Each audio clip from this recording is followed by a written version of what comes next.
Halo semuanya, balik lagi bareng Momo. Apa kabar kalian hari ini? Semoga selalu sehat dan bahagia, ya. Sebelum kita mulai, Momo mau lihat nih, seberapa banyak sih keluarga online Momo yang hadir hari ini? Coba absen dulu, tulis nama dan asal kota kalian di kolom komentar, dan jangan lupa ketik hadir. Dan buat kamu yang belum subscribe, jangan lupa klik tombol subscribe dan nyalakan lonceng notifikasinya, ya.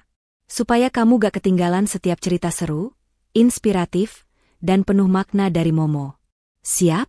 Kalau sudah, yuk kita masuk ke ceritanya. Hari ini Momo mau ajak kalian menyelami kisah yang bikin emosi campur aduk. Sebuah cerita tentang pengorbanan, harga diri, dan balas dendam yang elegan. Dengan judul yang panjang dan menusuk ini, mertuaku tega permalukan ibuku di hari pernikahanku karena tahu besarnya keluarga miskin. Mereka tak tahu sebenarnya aku dan keluargaku adalah pemilik saham terbesar di perusahaan tempat keluarga mereka bekerja. Langsung ku batalkan pernikahan itu dan ku buat mereka syok. Siapkan diri kalian, karena kisah ini benar-benar tidak terduga. Yuk, kita mulai. Jakarta, kota yang tak pernah tidur. Di balik gedung-gedung pencakar langit yang menjulang, ada kehidupan yang bergerak dalam tempo berbeda. Di sebuah kafe sederhana di kawasan Jakarta Selatan, di antara hiruk-pikuk pekerja kantoran yang tergesa-gesa, duduklah seorang wanita muda bernama Rifa. Usianya baru 26 tahun, namun sorot matanya menyimpan kedewasaan yang tak biasa. Ia mengenakan kaos polos dan celana jeans usang, jauh dari kesan glamor seorang pewaris tunggal Bintang Group, salah satu perusahaan holding terbesar di Asia Tenggara. Rifa sengaja menyamar. Ini adalah bagian dari misi yang diberikan ayahnya, Pak Dirgantara. Ayahnya sudah lelah melihat Rifa didekati pria-pria yang hanya tertarik pada hartanya. Cari pria yang mencintai kamu, bukan uang kita, FA, begitu pesan ayahnya. Dan Rifa menuruti. Ia meninggalkan apartemen mewahnya, mobil sportnya, dan kartu kreditnya. Ia hanya membawa uang tunai seadanya, tinggal di kos-kosan kecil, dan bekerja sebagai freelance designer. Pagi itu, Rifa sedang asyik menggambar sketsa di buku catatannya, ditemani secangkir kopi hitam. Pikirannya melayang, teringat percakapannya dengan asisten pribadinya, Rian. Rian selalu mengkhawatirkannya, takut Rifa akan mendapat masalah. Rifa, sampai kapan kamu akan pura-pura seperti ini? Kamu itu direktur utama Bintang Group, bukan seniman jalanan, kata Rian dengan nada frustrasi di telepon. Ini bukan pura-pura, Rian. Ini hidup yang aku pilih. Aku ingin tahu rasanya berjuang dari nol, dan menemukan seseorang yang tulus. Jawab Rifa santai. Tapi bagaimana jika ada yang mengincar posisimu di kantor? Kamu sudah terlalu lama cuti, desak Rian. Semua aman terkendali, kok. Tenang saja. Ayahku juga mendukungku, Rifa meyakinkan. Saat itulah, pintu kafe terbuka, dan seorang pria muda masuk. Rambutnya disisir rapi, dengan wajah lelah namun memancarkan aura kebaikan. Ia mengenakan seragam kasual dari sebuah perusahaan, yang Rifa kenali sebagai logo perusahaan marketing di bawah naungan Bintang Group. Namanya Danang. Ia memesan kopi dengan suara lembut. Saat sedang menunggu, Danang mengambil ponselnya dari dalam tas. Namun, tangannya yang lelah tak sengaja menyenggol cangkir kopi yang baru saja disajikan, hingga tumpah membasahi seragamnya. Wajahnya langsung memerah karena malu dan kesal. Ya ampun, ceroboh sekali sih. Gerutunya pada diri sendiri, sambil buru-buru mengambil tisu. Rifa, yang melihat kejadian itu, tidak bisa tinggal diam. Tanpa ragu, ia bangkit dari kursinya. Tidak apa-apa, biar saya bantu, katanya sambil memberikan beberapa lembar tisu bersih. Danang mendongok, matanya yang indah beradu pandang dengan mata Rifa. Ada kehangatan di sana. Terima kasih banyak, ucap Danang pelan. Maaf, jadi merepotkan. Tidak merepotkan sama sekali. Lain kali hati-hati, ya, Rifa tersenyum tulus. Dari percakapan singkat itu, obrolan mereka mengalir. Rifa menawarkan Danang untuk duduk bersamanya, dan Danang mengangguk ragu-ragu. Mereka membicarakan hal-hal ringan, mulai dari pekerjaan, hobi, hingga cita-cita. Rifa terpesona. Di hadapannya, Danang adalah sosok yang apa adanya, tidak dibuat-buat, dan ceritanya tentang perjuangan hidupnya sebagai anak sulung yang harus membantu keluarga terdengar begitu tulus. Aku bekerja di bagian marketing di Bintang Group, cerita Danang dengan bangga. Rifa terdiam sejenak. Matanya memancarkan sedikit geli. Oh, Bintang Group? Perusahaan yang besar? Ya, katanya pura-pura kagum. Iya, tapi gaji staf seperti aku ya pas-pasan, Mbak. Semua buat bantu orang tua dan adikku, Budi. Budi juga kerja di sana, tapi dia lebih senior. Danang menjelaskan, tanpa sedikit pun tahu bahwa di hadapannya adalah putri dari pemilik Bintang Group itu sendiri. Danang melanjutkan ceritanya tentang bagaimana ibunya, yang sangat materialistis, selalu mendesaknya untuk mencari wanita kaya. Katanya sih, biar bisa angkat derajat keluarga. Ucapnya dengan nada sedih. Tapi aku tidak peduli. Aku hanya ingin menikah dengan orang yang baik dan tulus. Seperti kata ayahku. Hati Rifa tersentuh. Ternyata, ia dan Danang punya pemikiran yang sama. Ia menemukan apa yang selama ini ia cari, ketulusan dan kesederhanaan. Seminggu berlalu. Pertemuan di kafe itu berlanjut menjadi kencan-kencan sederhana. Mereka menikmati makan malam di warung tenda, berjalan-jalan di taman kota, dan saling bercerita tentang mimpi-mimpi mereka. Rifa benar-benar jatuh cinta pada Danang yang apa adanya. Suatu sore, saat mereka berdua duduk di bangku taman, Rifa memberanikan diri untuk menggenggam tangan Danang. Danang, aku tahu kita belum lama kenal. Tapi aku serius denganmu. Maukah kamu menjadi kekasihku? Tanyanya dengan tatapan penuh harap. Danang tersenyum. Senyum yang membuat hati Rifa menghangat. Iya, Rifa. Aku mau, jawabnya pelan. Di balik kebahagiaan itu, Rifa merasakan sedikit kegelisahan. Ia belum memberitahu Danang siapa dirinya. Ia masih ingin menikmati momen indah ini, momen di mana ia dicintai bukan karena statusnya, melainkan karena dirinya sendiri. Ia tahu, suatu saat nanti ia harus mengungkapkannya. Namun, ia berharap saat itu tiba, cinta Danang sudah cukup kuat untuk menerima kenyataan pahit itu. Sementara itu, di rumah Danang, ibunya, Bu Rosa, terus mengomel. Danang, sampai kapan kamu mau pacaran sama wanita biasa itu? Apa sih yang bisa dia kasih ke keluarga kita? Kamu itu tampan, pintar. Kamu harusnya dapat yang lebih baik. Danang hanya terdiam. Ia tidak ingin berdebat. Ia hanya ingin cintanya diterima apa adanya. Sama seperti Rifa yang menerima dirinya. Namun, ia tidak tahu bahwa kerikil tajam sudah menunggu di depan mata. Kerikil itu bukan hanya akan menyakitinya, tetapi juga akan menghancurkan segalanya.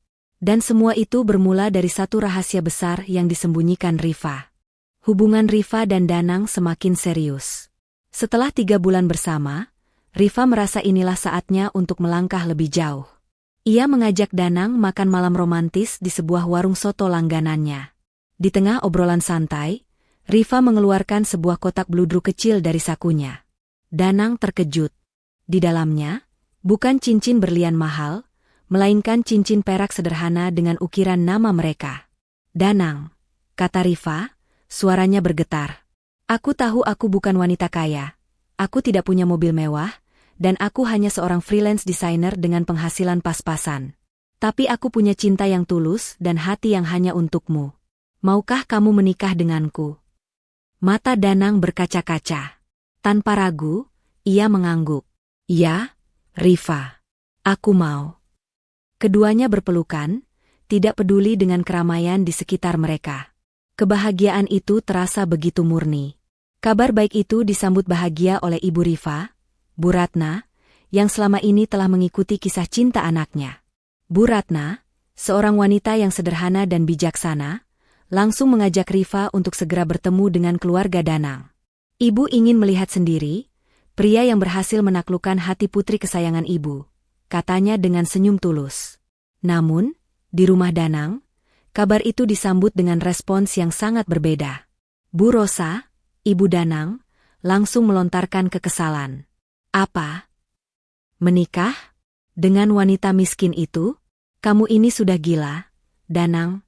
Gaji kamu saja tidak cukup untuk memenuhi kebutuhan sehari-hari, apalagi kalau menikah dengan wanita kere seperti dia. Budi, adik Danang, ikut menambahkan. Betul, Mas. Dia itu cuma freelance designer. Kalau lagi sepi proyek, mau makan apa? Seharusnya Mas menikah dengan atasan di kantor yang kaya raya, biar kita semua kecipratan. Danang sedih. Ia mencoba menjelaskan betapa tulusnya Rifa, namun kata-katanya tidak didengar. Akhirnya, ia membujuk keluarganya untuk setidaknya bertemu dengan keluarga Rifa. Kita lihat saja dulu, Bu. Kalau tidak cocok, kita bisa bicarakan lagi, bujuk Danang. Hari yang dinanti pun tiba. Pertemuan keluarga diadakan di rumah Danang, sebuah rumah yang lumayan besar, mencerminkan status keluarga yang merasa sudah berada. Keluarga Rifa datang dengan mobil sewaan yang terlihat biasa saja. Bu Ratna mengenakan kebaya sederhana, dan ayah Rifa, Pak Dirgantara, memakai kemeja batik yang sudah agak pudar. Mereka disambut dengan tatapan meremehkan oleh Bu Rosa dan Budi. Hanya ayah Danang, Pak Tono, yang menyambut mereka dengan senyum ramah. Silakan masuk, ucap Pak Tono hangat. Terima kasih, Pak, jawab Pak Dirgantara. Saat duduk, suasana menjadi canggung. Bu Rosa langsung melancarkan interogasi. Jadi, Mbak Rifa ini kerjanya apa, ya? Danang bilang freelance. Pasti penghasilannya tidak menentu, kan? Tanyanya dengan nada sinis. Rifa, yang sudah terbiasa dengan pertanyaan seperti ini, menjawab dengan tenang. Iya, Bu. Saya memang freelance designer. Tapi alhamdulillah, penghasilannya cukup untuk hidup sederhana. Cukup untuk hidup sederhana, ya, gumam Bu Rosa, menyindir. Zaman sekarang, hidup sederhana itu susah, loh. Apalagi kalau sudah punya anak. Budi, yang selama ini diam, ikut menyela. Iya, Bu. Lebih baik cari yang mapan. Seperti saya, kan kerja di Bintang Group, sudah jelas gajinya, tunjangan, dan bonusnya. Ia melirik Rifa dengan tatapan sombong. Beda sama freelancer yang masa depannya tidak jelas. Rifa menahan senyumnya. Ia tahu Budi bekerja di perusahaannya. Ia tahu Budi adalah seorang staf yang seringkali bermalas-malasan dan mengeluh tentang gajinya. Namun, ia diam. Ia hanya membiarkan Budi dan Bu Rosa terus berkoar-koar. Ibu Rifa, Bu Ratna, yang merasa anaknya diinjak-injak, mencoba mendinginkan suasana. Hidup itu bukan cuma tentang uang, Bu. Yang penting anak-anak bisa bahagia, katanya dengan lembut. Bahagia? Bahagia tidak bisa beli beras.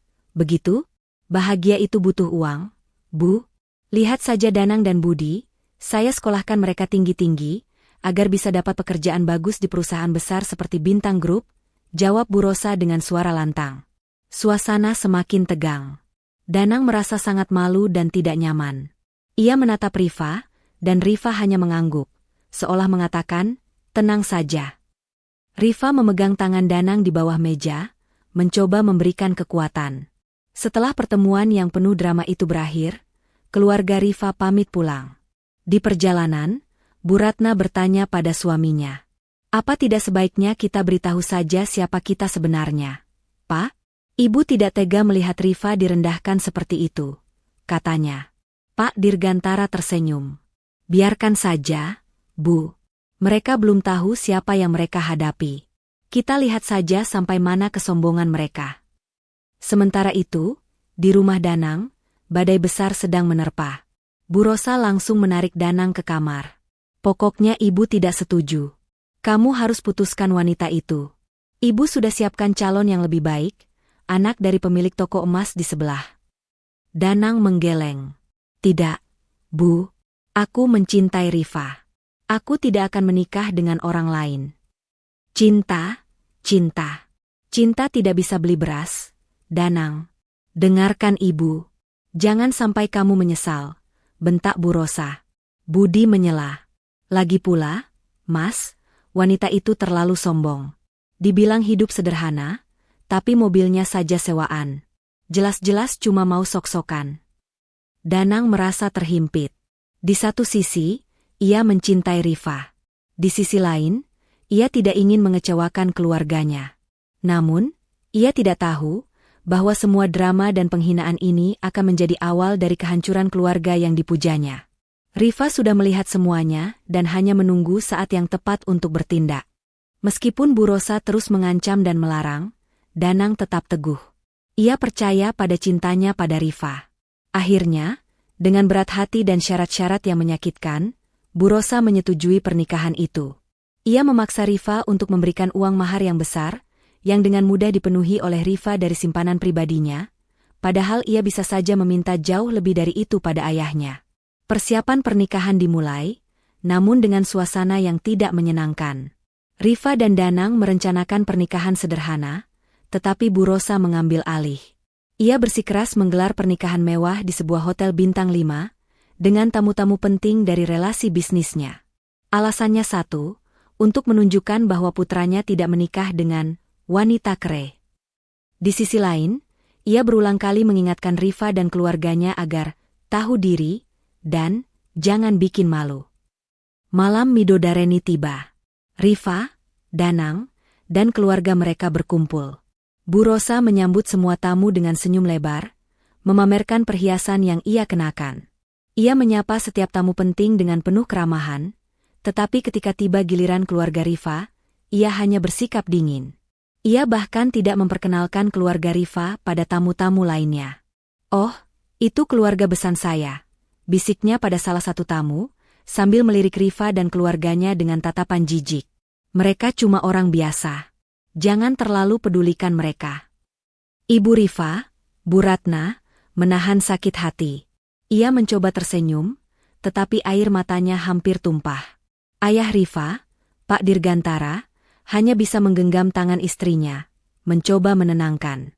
Rifa, yang menyaksikan semua itu dari kejauhan, mengepalkan tangannya. Ia ingin sekali membuka identitasnya saat itu juga, tetapi ia tahu bahwa rencana besarnya akan lebih memuaskan. Ia hanya bisa menatap ibunya dengan tatapan penuh penyesalan. Hari pernikahan tiba. Hotel bintang 5 itu dipenuhi dengan tamu-tamu berpakaian mewah, para pebisnis besar, dan relasi-relasi penting dari keluarga Bu Rosa. Rifa, yang mengenakan gaun pengantin sederhana namun pas di badannya, terlihat menawan. Di sampingnya, Danang, yang mengenakan setelan jas yang indah, memancarkan ketampanan yang luar biasa. Di tengah acara, Bu Rosa naik ke atas panggung. Ia mengambil mikrofon dan mulai memberikan pidato sambutan. "Saya ingin mengucapkan terima kasih kepada semua tamu undangan yang sudah hadir," katanya dengan suara lantang. "Hari ini adalah hari yang paling bahagia untuk keluarga kami, karena putra saya, Danang, menikah. Dan saya sangat bersyukur, karena kami sudah menjadi keluarga besar. Sayangnya, tidak semua keluarga yang hadir di sini bisa saya sebutkan satu persatu, karena ya, ada beberapa dari mereka yang tidak selevel dengan kita." Semua mata tertuju pada Bu Rosa. Ia tersenyum sinis, lalu menunjuk ke arah tempat duduk keluarga Rifa. "Seperti yang kalian lihat, keluarga besan kami, ya, beginilah adanya. Saya harap mereka bisa tahu diri dan tidak membuat malu keluarga kami di depan tamu-tamu penting." Seisi ruangan hening. Rifa, yang berada di dekat panggung, membeku. Ia melihat ibunya, Bu Ratna, tertunduk malu, mencoba menahan air mata yang sudah tumpah. Wajahnya memerah, dan tangannya bergetar. Hati Rifa hancur. Ini bukan lagi soal dirinya, tapi harga diri ibunya yang dipertaruhkan. Ayah Rifa, Pak Dirgantara, bangkit dari kursinya, wajahnya sudah memerah menahan amarah. Budi, yang berdiri di samping Bu Rosa, hanya terkikik geli melihat Rifa dan keluarganya menjadi bahan tawaan. Rifa tidak tahan lagi. Pengorbanan ibunya, cintanya, dan ketulusannya diinjak-injak begitu saja. Ia melangkah maju, tangannya mengepal, dan matanya memancarkan kemarahan yang membara. Ia mengambil mikrofon dari tangan Bu Rosa, yang terkejut melihat keberanian Rifa. Seisi ruangan kembali hening, menanti apa yang akan terjadi selanjutnya. Rifa memandang Bu Rosa dan Budi dengan tatapan dingin, lalu ia memandang ibunya yang sedang menangis, dan ia tahu, saatnya sudah tiba. Ia tidak akan membiarkan ibunya dihina lagi. Rifa memegang mikrofon dengan erat, tatapan matanya menusuk Bu Rosa yang masih berdiri di sampingnya. Suasana yang tadinya hening kini terasa mencekam. Danang, yang berdiri di panggung di antara mereka, hanya bisa memandang Rifa dengan bingung. Ia tidak mengerti mengapa Rifa mengambil mikrofon, atau mengapa tatapannya begitu dingin. Rifa menarik napas dalam-dalam. "Terima kasih, Bu Rosa, atas sambutannya," ucapnya. Suaranya terdengar tenang namun tegas, membuat seisi ruangan semakin penasaran. "Saya juga ingin mengucapkan terima kasih kepada semua tamu undangan yang telah hadir di hari yang seharusnya menjadi hari bahagia bagi saya dan Danang." Ia menoleh ke arah Danang, tatapannya melembut. Danang membalas tatapan itu, seolah bertanya apa yang sedang terjadi. Rifa menatapnya sejenak, lalu kembali menatap tamu-tamu yang hadir. "Seperti yang dikatakan Bu Rosa tadi, ada beberapa dari kita yang tidak selevel," lanjut Rifa, mengulangi kata-kata Bu Rosa dengan penekanan yang jelas. "Mungkin itu benar. Saya dan keluarga saya memang tidak selevel. Kami tidak selevel dengan keluarga yang rela mempermalukan orang lain demi gengsi, tidak selevel dengan keluarga yang mengukur harga diri dari uang, dan tidak selevel dengan keluarga yang memperlakukan besannya seperti sampah." Wajah Bu Rosa langsung memucat. Budi, yang tadinya tersenyum sinis, kini terdiam, matanya melebar. Para tamu undangan mulai berbisik-bisik. Mereka tidak menyangka bahwa pengantin wanita yang terlihat biasa saja itu berani melontarkan kata-kata setajam itu. Danang terkejut, tangannya mencengkeram jasnya, hatinya berdebar tak karuan. "Dengan segala hormat, dan di hadapan semua tamu yang terhormat di sini," lanjut Rifa, suaranya bergetar menahan amarah, "saya, Rifa Dirgantara, membatalkan pernikahan ini." Danang membelalakan mata, air mata langsung mengalir di pipinya. Ia tidak percaya dengan apa yang ia dengar. "Rifa, apa yang kamu bicarakan?" bisiknya, mencoba meraih tangan Rifa. Namun, Rifa mengabaikan tangannya. Ia menatap lurus ke arah Bu Rosa dan Budi, yang kini terlihat sangat panik. "Saya tidak bisa membangun keluarga dengan orang yang tidak menghargai ibu saya. Saya tidak bisa menikahi putra dari seorang ibu yang tega menginjak-injak harga diri besannya sendiri." "Rifa, apa-apaan kamu ini? Jangan main-main," bentak Bu Rosa, mencoba merebut mikrofon, namun Rifa menghindar. "Ini bukan main-main, Bu Rosa," jawab Rifa dengan nada dingin. "Ini adalah kenyataan. Anda sudah berhasil mempermalukan ibu saya, sekarang giliran saya yang mempermalukan Anda." Danang, yang sudah tidak bisa menahan perasaannya, menangis tersedu-sedu. Ia tahu, pernikahan impiannya hancur. Bukan karena ia tidak mencintai Rifa, tetapi karena perlakuan buruk ibunya. Tiba-tiba, seorang pria parubaya yang terlihat sangat berwibawa, salah satu tamu penting dari relasi bisnis Bu Rosa, bangkit dari kursinya. "Rifa Dirgantara? Apakah kamu putri dari Pak Dirgantara, pemilik Bintang Group?" tanyanya dengan suara ragu-ragu. Rifa tersenyum sinis. "Saya rasa, pertanyaan Bapak akan terjawab setelah saya selesai berbicara." Ia kembali menatap Bu Rosa dan Budi. "Anda mengatakan bahwa keluarga saya tidak selevel dengan Anda? Anda mengatakan bahwa saya hanyalah freelance desainer miskin yang tidak punya masa depan." Rifa tertawa pelan, tawa yang terdengar sangat menyeramkan. "Budi, kamu bekerja di Bintang Group, kan? Kamu tahu siapa pemiliknya?" Budi terdiam, wajahnya pucat pasi. Ia menatap Rifa, lalu menatap orang tua Rifa yang kini berdiri dengan tegap. Ia tidak percaya dengan apa yang ia lihat. "Perkenalkan," kata Rifa, suaranya lantang dan penuh kemenangan. "Saya Rifa Dirgantara. Saya adalah direktur utama dan pemilik saham terbesar di Bintang Group."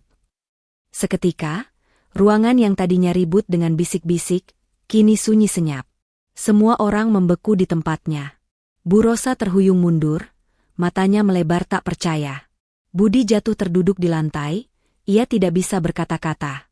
Mereka menyadari, wanita yang selama ini mereka hina, wanita yang mereka sebut miskin dan tidak punya masa depan, adalah atasan mereka, dan orang yang paling berkuasa di perusahaan tempat mereka bekerja. Rifa menoleh ke arah keluarganya, lalu tersenyum. Ayahnya, Pak Dirgantara, mengangguk bangga. Ibunya, Bu Ratna, kini tidak lagi menunduk. Ia menatap Bu Rosa dengan tatapan tajam, seolah membalas semua penghinaan yang telah ia terima. "Saya mohon maaf kepada semua tamu yang sudah hadir," kata Rifa, suaranya kembali melembut, tetapi tetap terdengar tegas. "Acara pernikahan ini tidak bisa dilanjutkan. Silakan nikmati hidangan yang sudah disediakan. Dan untuk Bu Rosa dan Budi, saya harap kalian menikmati sisa hari ini, karena ini adalah hari terakhir kalian bisa berpesta seperti ini. Dengan kata-kata terakhir itu, Rifa berjalan turun dari panggung. Ia tidak melirik Danang sedikit pun. Ia mengambil tangan ibunya dan ayahnya, lalu berjalan keluar dari ruangan itu, meninggalkan seisi ruangan yang masih syok, dan Danang yang terisak-isak di atas panggung, sendirian. Bu Rosa dan Budi tidak bisa berkata-kata. Mimpi mereka untuk menjadi besan dengan keluarga kaya tiba-tiba hancur berkeping-keping. Mereka menyadari, hari itu, mereka bukan hanya kehilangan menantu, tetapi juga segalanya yang mereka miliki. Mereka tidak tahu bahwa hari-hari kebangkrutan yang mengerikan sudah menanti mereka di depan mata. Danang berdiri di atas panggung sendirian. Tangisnya tak bisa dibendung. Setelan jas yang seharusnya menjadi simbol kebahagiaan kini terasa seperti belenggu yang berat. Di bawah panggung, para tamu undangan berbisik-bisik, beberapa di antaranya menatapnya dengan tatapan kasihan, sementara yang lain dengan tatapan menghakimi. Ini adalah hari terburuk dalam hidupnya. Impian pernikahan yang sudah ia bayangkan hancur lebur di hadapan ratusan orang. Dan yang lebih menyakitkan, Rifa pergi begitu saja tanpa menoleh sedikit pun. Ia menoleh ke arah ibunya, Bu Rosa, dan adiknya, Budi. Mereka tidak lagi terlihat sombong seperti tadi. Wajah mereka pucat pasi, dipenuhi dengan rasa malu dan ketakutan. Bu Rosa kini hanya bisa menangis terisak-isak. Ia menyadari semua ucapannya kini telah berbalik menghantamnya. Ia tidak lagi peduli dengan Danang, ia hanya peduli dengan reputasi dan kehancuran yang akan menimpa keluarganya. Budi, yang tadinya duduk dengan kepala tegak, kini hanya bisa menunduk, tidak berani menatap mata siapapun. Danang melihat pemandangan itu, dan perasaannya bercampur aduk. Ada rasa sedih yang mendalam, marah, dan lega. Ia tahu, pernikahan itu tidak akan pernah bisa bahagia. Ia menyadari, Rifa tidak hanya membatalkan pernikahan untuk membalas dendam, tetapi juga untuk melindunginya dari keluarga yang toksik dan hanya peduli pada materi. Dengan langkah gontai, Danang turun dari panggung. Ia tidak mempedulikan jasnya yang mahal, ia hanya ingin pergi dari tempat itu. Ia berjalan mendekati Bu Rosa dan Budi, yang kini sedang berbisik-bisik panik. "Maafkan Ibu, Danang," kata Bu Rosa, suaranya bergetar. "Maafkan Ibu." Danang tidak menjawab. Ia menatap ibunya dengan tatapan kosong. "Bu, apa yang sudah Ibu lakukan?" tanya Danang, suaranya pelan tapi menusuk. "Ibu menghina Rifa, menghina keluarganya. Dan sekarang, Ibu menyalahkan siapa?" Bu Rosa terdiam. Ia tidak bisa menjawab. Budi mencoba menengahi. "Mas, kita kan tidak tahu kalau dia orang kaya.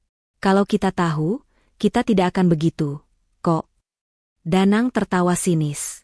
"Jadi, kalau dia orang miskin, kita boleh menghinanya? Begitu? Kita boleh memperlakukan orang lain seenaknya?"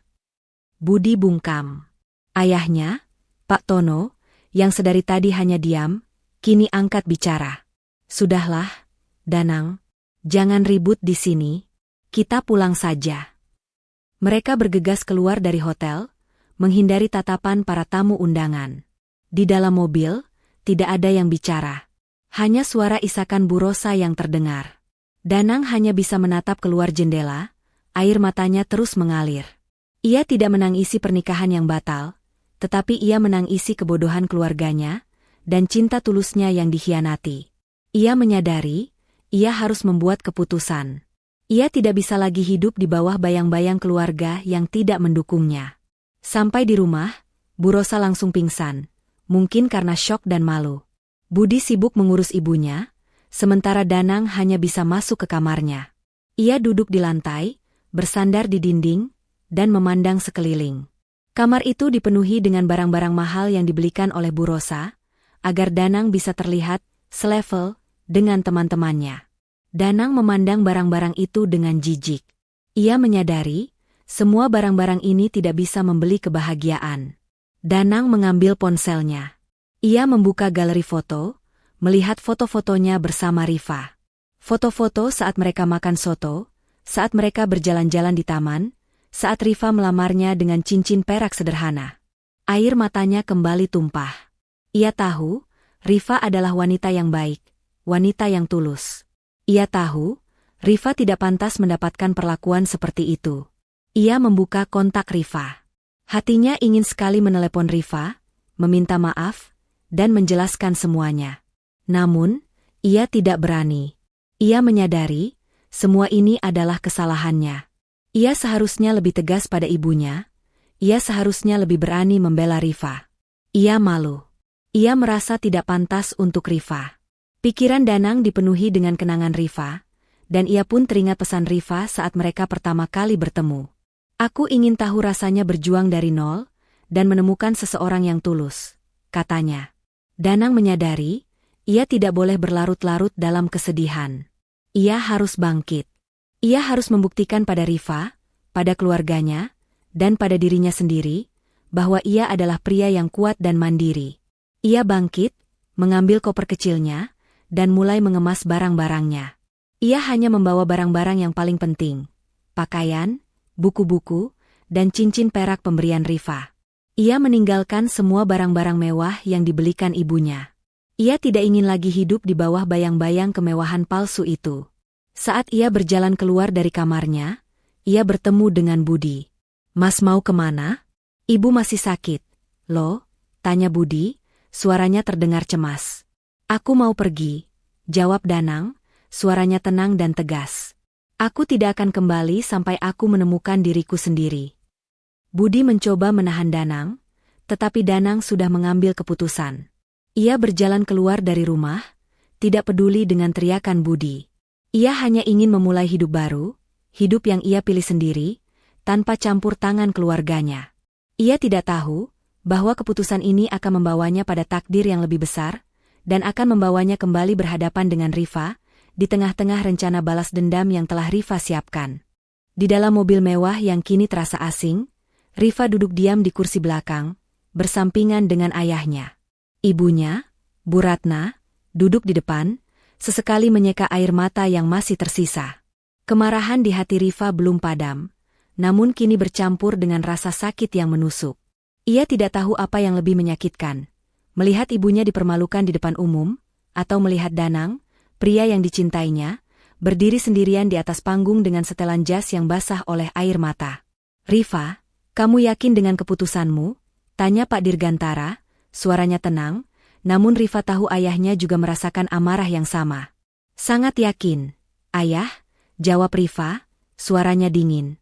"Mereka harus tahu bahwa ada harga yang harus dibayar untuk setiap perbuatan keji. Aku tidak bisa membiarkan Danang terjerumus lebih jauh ke dalam lingkungan yang merusak seperti itu." Di balik keputusan itu, Rifa juga diliputi rasa bersalah. Ia memandang keluar jendela, menatap jalanan yang basah oleh hujan, sama seperti matanya yang hampir meneteskan air mata. "Maafkan aku, Danang," bisiknya dalam hati. "Aku tahu ini sangat menyakitkan, tapi ini adalah satu-satunya cara untuk membangkitkanmu."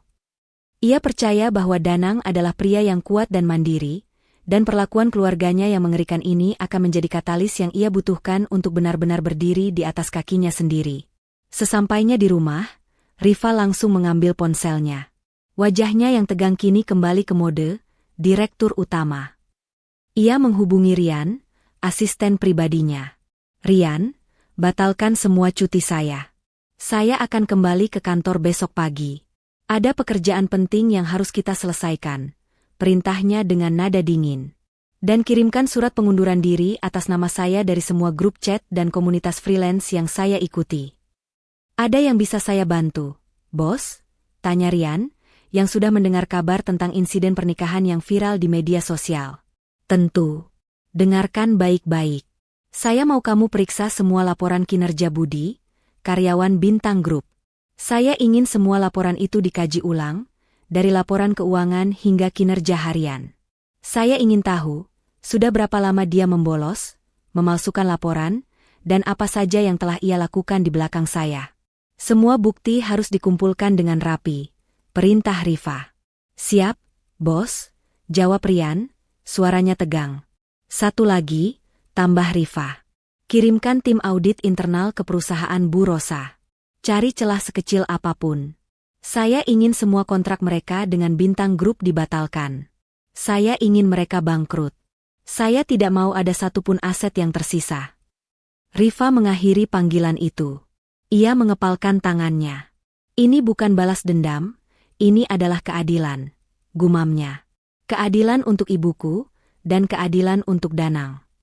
Sementara itu, di sebuah rumah sederhana di pinggir kota, Danang melangkah keluar dari taksi, membawa koper kecilnya.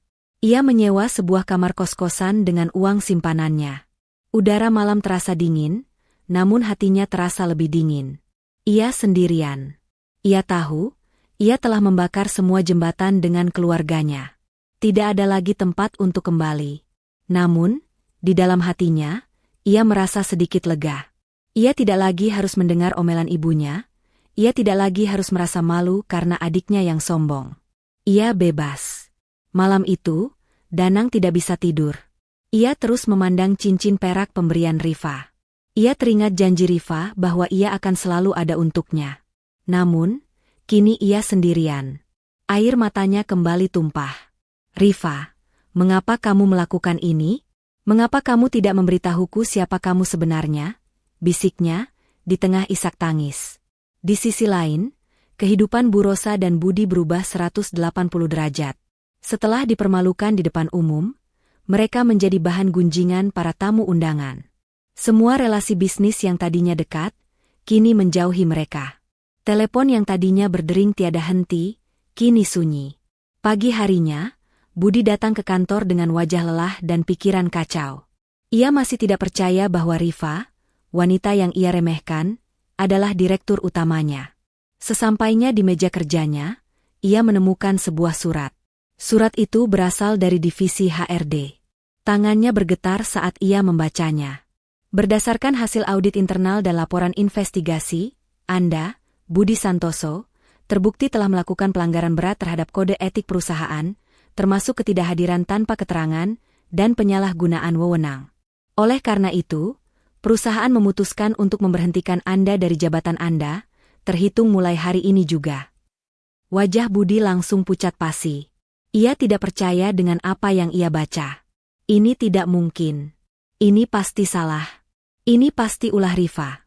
Teriaknya, membuat semua rekan kerjanya terkejut. Saat yang sama, di rumah, Bu Rosa juga mendapatkan kabar buruk.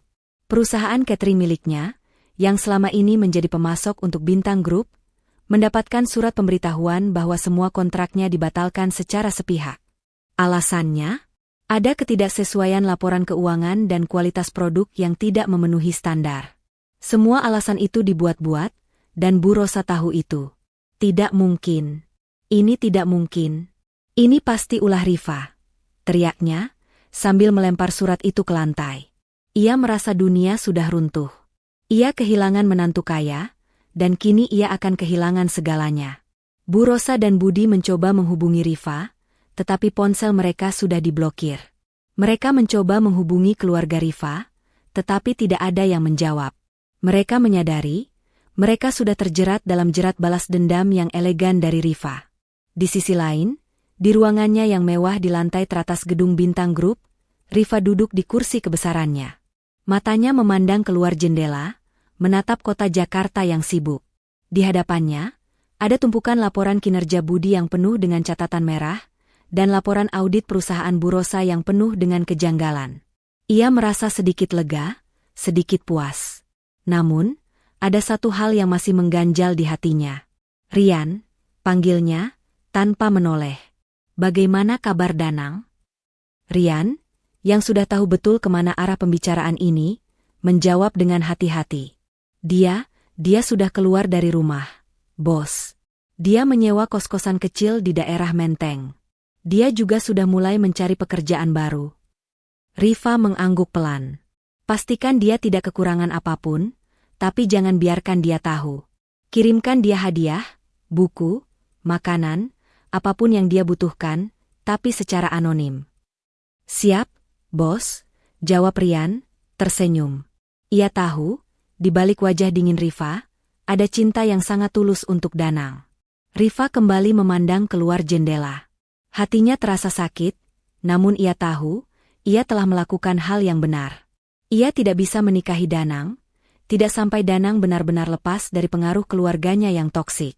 Ia tahu, cinta mereka akan diuji, dan ia harus menunggu. Menunggu sampai Danang siap, dan menunggu sampai Danang menemukan jati dirinya yang sebenarnya.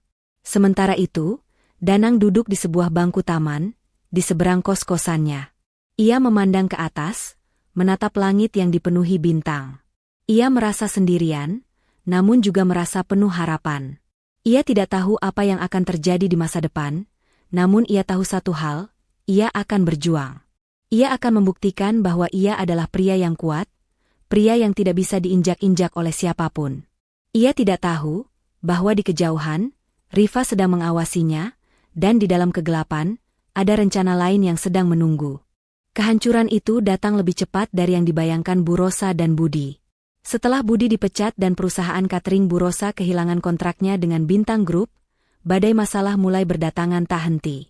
Bu Rosa yang tadinya selalu menganggap remeh orang lain, kini menjadi panik. Ia berteriak-teriak histeris di rumah, sementara Budi hanya bisa terdiam, duduk di sudut ruangan dengan tatapan kosong.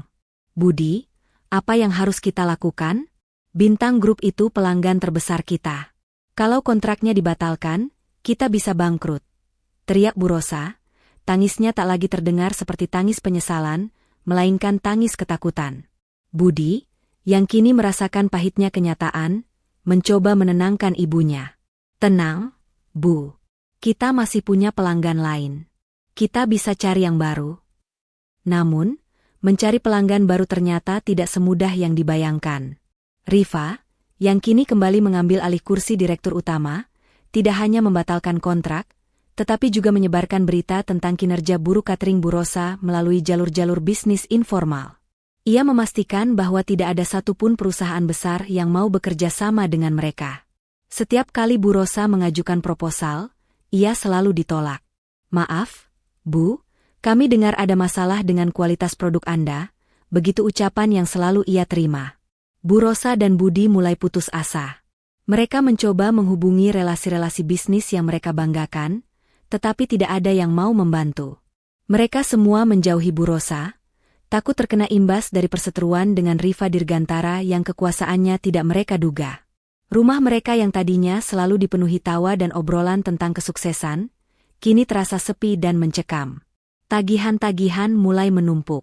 Tanpa pendapatan, mereka tidak bisa membayar gaji karyawan, utang bank, dan biaya operasional. Perlahan tapi pasti, satu persatu aset mereka mulai dijual. Mobil mewah, perhiasan, dan akhirnya, rumah besar yang tadinya menjadi simbol kesombongan mereka, kini harus dijual untuk melunasi utang. Bu Rosa, yang tadinya selalu tampil dengan perhiasan dan pakaian mahal, kini terlihat lusuh dan tidak terawat. Budi, yang tadinya selalu menyombongkan diri sebagai karyawan Bintang Group, kini hanya pengangguran yang terperangkap dalam keputusasaan. Mereka harus pindah ke sebuah rumah kontrakan kecil di gang sempit, jauh dari lingkungan mereka yang dulu. Mereka kehilangan segalanya, harta, reputasi, dan harga diri. Ini semua gara-gara kamu, Bu, teriak Budi suatu sore. Kalau ibu tidak menghina Riva, kalau ibu tidak membatalkan pernikahan itu, kita tidak akan seperti ini. Kenapa kamu menyalahkan ibu? Ini salah Riva. Dia yang jahat. Dia yang menghancurkan kita. Balas Bu Rosa, tangisnya kembali pecah. Dia tidak jahat, Bu. Kita yang jahat. Kita yang sudah menghina orang tuanya. Kita pantas mendapatkan ini. Budi menunduk, air matanya tumpah. Aku bahkan tidak bisa mencari pekerjaan lagi, Bu. Semua perusahaan menolakku karena aku mantan karyawan Bintang Group yang dipecat tidak hormat. Sementara itu, di sebuah ruangan yang sederhana, Danang sedang melayani pelanggan. Ia bekerja di sebuah toko buku kecil.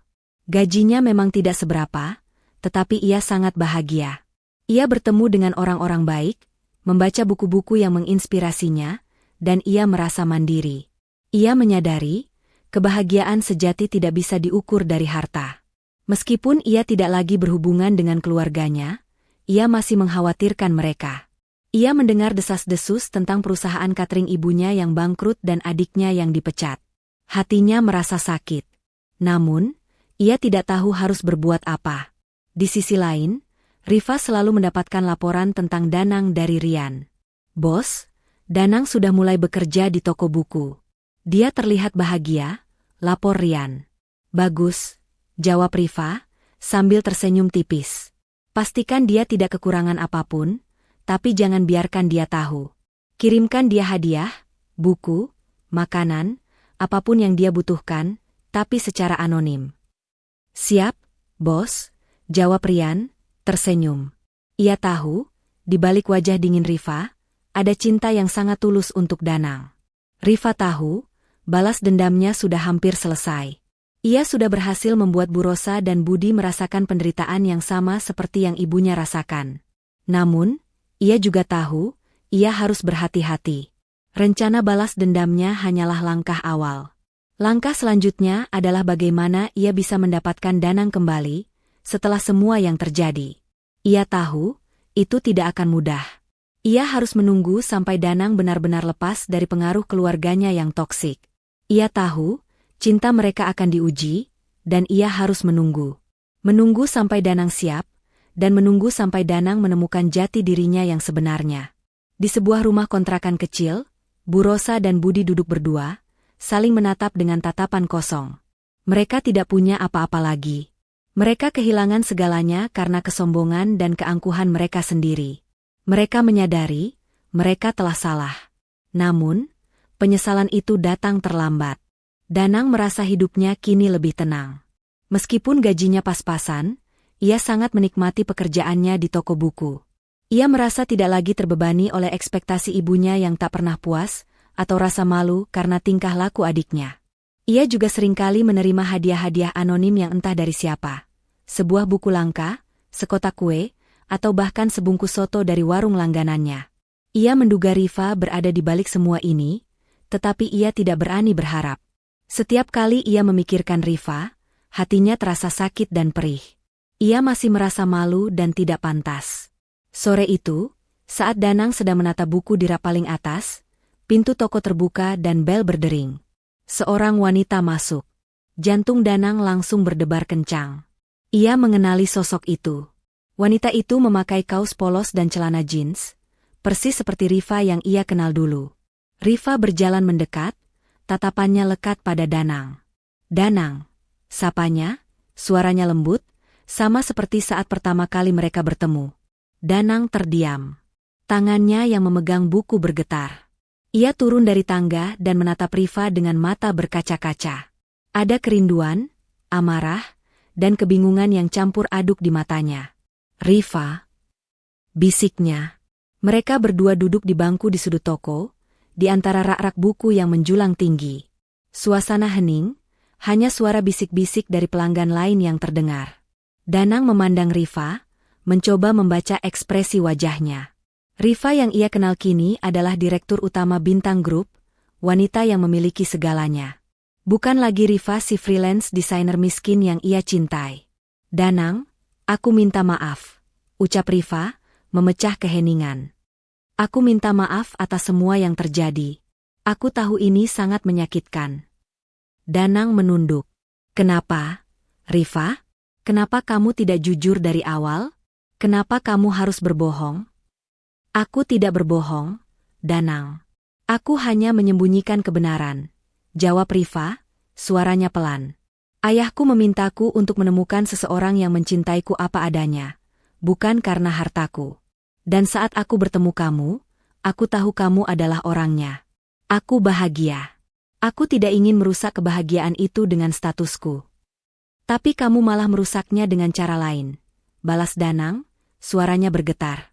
"Kamu membiarkan ibuku menghina keluargamu. Kamu mempermalukan keluargaku di depan umum. Dan kamu meninggalkanku begitu saja." Air matanya tumpah. Rifa menatap Danang, matanya juga berkaca-kaca. "Danang, aku tidak pernah bermaksud untuk menyakitimu. Tapi aku harus melakukannya. Aku harus melindungimu dari keluargamu sendiri.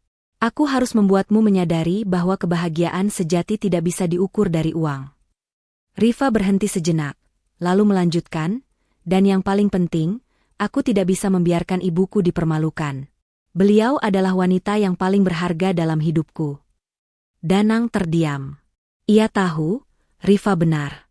Ia menyadari, Rifa juga korban dari keegoisan keluarganya. Ia menyadari, Rifa juga merasa sakit saat melihat ibunya dipermalukan. Ia menyadari, Rifa membatalkan pernikahan bukan karena ia tidak mencintainya, tetapi karena ia mencintai keluarganya lebih dari segalanya. Danang mengangkat kepalanya, menatap Rifa. Kenapa kamu melakukan semua ini? Apa yang kamu inginkan sekarang? Rifa tersenyum. Aku ingin kamu kembali, Danang.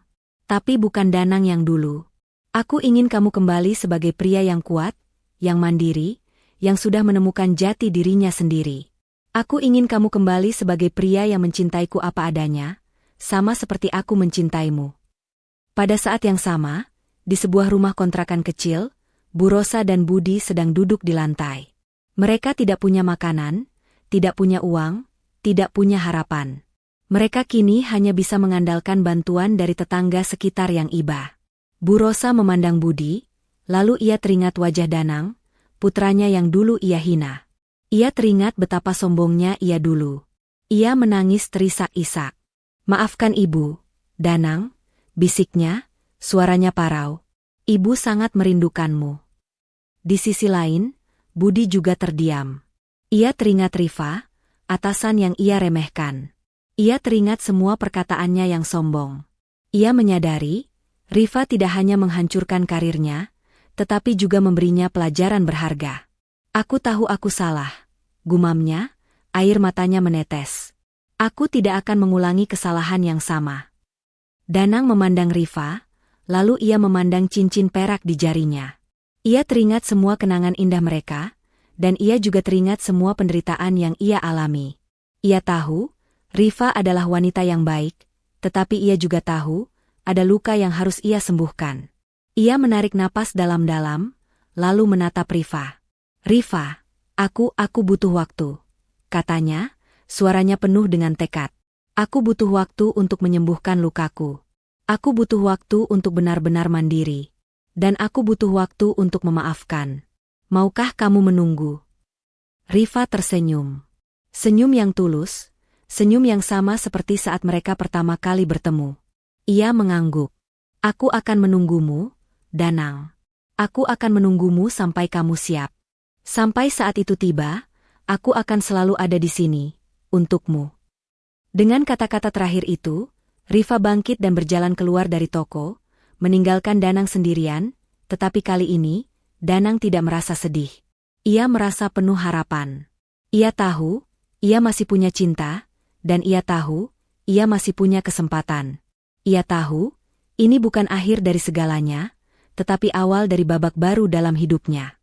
Rumah kontrakan kecil itu terasa dingin dan kosong. Tidak ada lagi tawa riang atau celoteh sombong yang biasa terdengar. Hanya keheningan yang mencekam, diselingi isak tangis Bu Rosa yang parau. Di hadapannya, Budi duduk terdiam, memandangi lantai yang kotor. Mereka kini tidak punya apa-apa.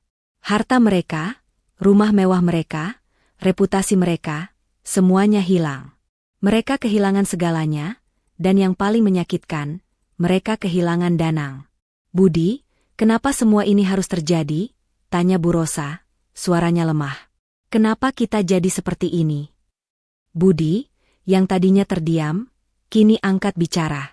Ini karena kita, Bu. Karena kesombongan kita. Karena kita terlalu sibuk memandang harta orang lain, sampai kita lupa bagaimana cara menghargai orang lain. Bu Rosa terdiam. Ia memandang Budi, dan ia melihat bayangan dirinya di mata Budi. Mereka berdua sama. Sama-sama sombong, sama-sama serakah, dan sama-sama kehilangan segalanya. Sore itu, Danang yang baru pulang kerja, membeli 2 bungkus nasi dan lauk seadanya. Ia mendengar kabar dari tetangga tentang keadaan keluarganya. Hatinya terasa sakit, namun ia tahu, ia harus melakukannya. Ia harus menemui mereka.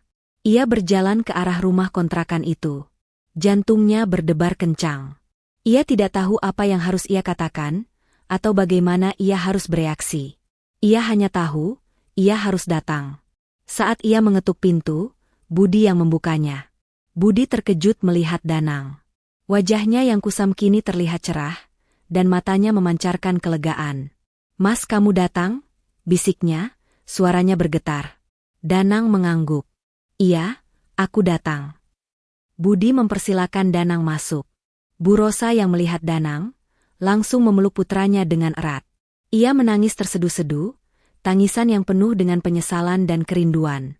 Maafkan ibu, Danang, bisiknya, berulang-ulang. Maafkan ibu. Danang membalas pelukan ibunya. Air matanya juga tumpah. Ia tahu, ibunya benar-benar menyesal. Ia tahu, ibunya sudah mendapatkan pelajaran yang sangat berharga. Ia tidak marah lagi. Ia hanya merasa sedih.